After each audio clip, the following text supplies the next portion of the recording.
Niat. Niat dalam wudhu. Dan niat yaitu memaksudkan sesuatu berbarengan dengan perbuatannya. Dan tempat niat adalah hati. Dan melafazkan dengannya adalah sunnah. Dan waktunya ketika membasuh awal bagian daripada wajah. Dan tertib yaitu bahwa tidak didahului satu anggota atas anggota yang lain.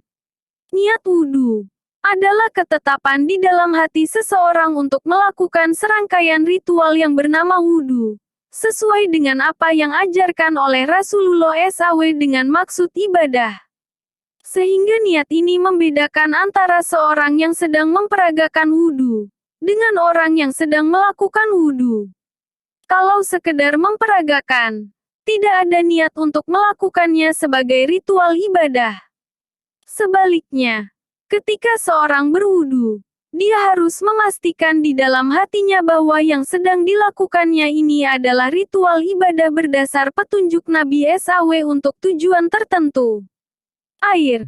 Air untuk bersuci. Wal ma'au qolilun wa katsirun. Al qolilu madunal kulataini. Wal katsiru kulata'ani fa'aksaru. Dan air itu yaitu sedikit dan banyak. Yang sedikit adalah air yang kurang dari 2 kuloh. Dan yang banyak yaitu 2 kuloh atau lebih. Al qolilu yatanajasu biwuku'i najasati fihi wa in lem yatagoyar. Dan air yang sedikit menjadi najis ia dengan kejatuhan najis padanya walaupun tidak berubah rasa, warna, dan baunya. Wal katsiru la yatanajasu ila iza tagoyaro tomuhu, au launuhu, au rihuhu. Dan air yang banyak tidaklah ia menjadi najis kecuali jika berubah rasa, atau warnanya, atau baunya. 2 kulo bila diukur dengan liter yaitu 216 liter kurang lebih. Bila diukur wadahnya yaitu 60 cm x 60 cm x 60 cm. Air yang kurang dari 2 kulo menjadi mustamal bila terciprat air bekas bersuci yaitu bila terciprat air basuhan yang pertama karena basuhan yang pertamalah yang wajib. Adapun bila air itu kurang dari 2 kulo maka lebih baik diambil dengan gayung. Jangan dimasukkan dengan tangan, dikobok. Demikianlah jawaban kami. Semoga Anda dapat memahaminya. Wallahu yahdi ila sawai sabil. Macam-macam air dan pembagiannya. 1. Air yang suci dan mensucikan. Air ini ialah air yang boleh diminum dan dipakai untuk menyucikan, membersihkan, benda yang lain. Yaitu air yang masih murni yang jatuh dari langit atau terbit dari bumi dan masih tetap belum berubah keadaannya. Seperti air hujan, air laut, air sumur, air es yang sudah hancur kembali, air embun, dan air yang keluar dari mata air. Allah berfirman dalam Quran Surat Al-Anfal ayat 11. Dan Allah menurunkan kepadamu hujan dari langit untuk menyucikan kamu dengan hujan itu. Perubahan air yang tidak menghilangkan keadaan atau sifatnya suci menyucikan. Walaupun perubahan itu terjadi salah satu dari semua sifatnya yang 3, warna, rasa dan baunya adalah sebagai berikut. 1. Berubah karena tempatnya. Seperti air yang tergenang atau mengalir di batu belerang. 2. Berubah karena lama tersimpan. Seperti air kolam. 3. Berubah karena sesuatu yang terjadi padanya. Seperti berubah karena ikan atau kiambang. 4. Berubah karena tanah yang suci. Begitu juga berubah yang sukar memeliharanya misalnya berubah karena daun-daunan yang jatuh dari pohon-pohon yang berdekatan dengan sumur atau tempat-tempat air yang lainnya. 2. Air suci tetapi tidak menyucikan. Zatnya suci tetapi tidak sah dipakai untuk menyucikan sesuatu. Yang termasuk dalam kategori ini ada 3 macam air. A.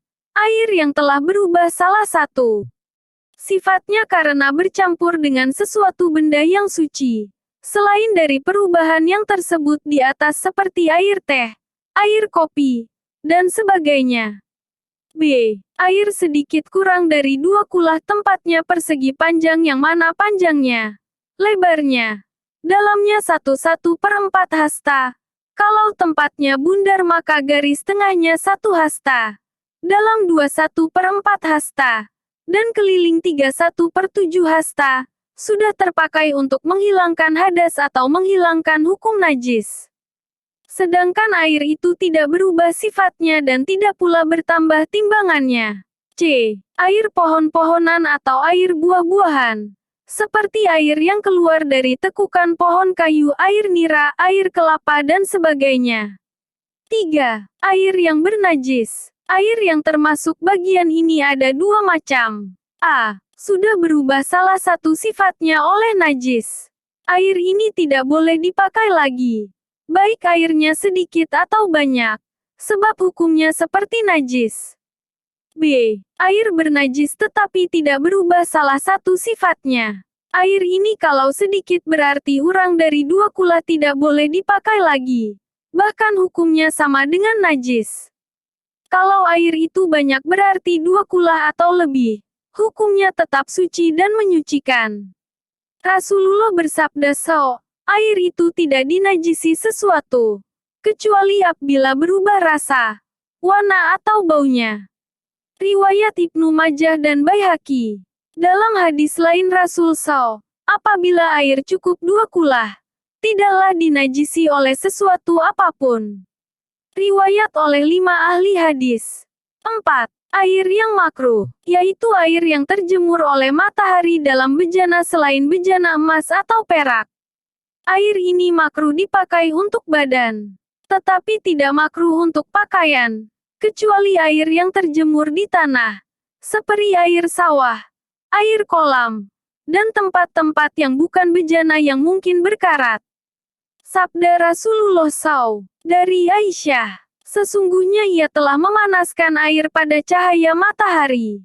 Maka Rasulullah berkata kepadanya, jangan engkau berbuat demikian, ya Aisyah. Sesungguhnya air yang dijemur itu akan menimbulkan sopak, penyakit kulit. Riwayat Baihaqi.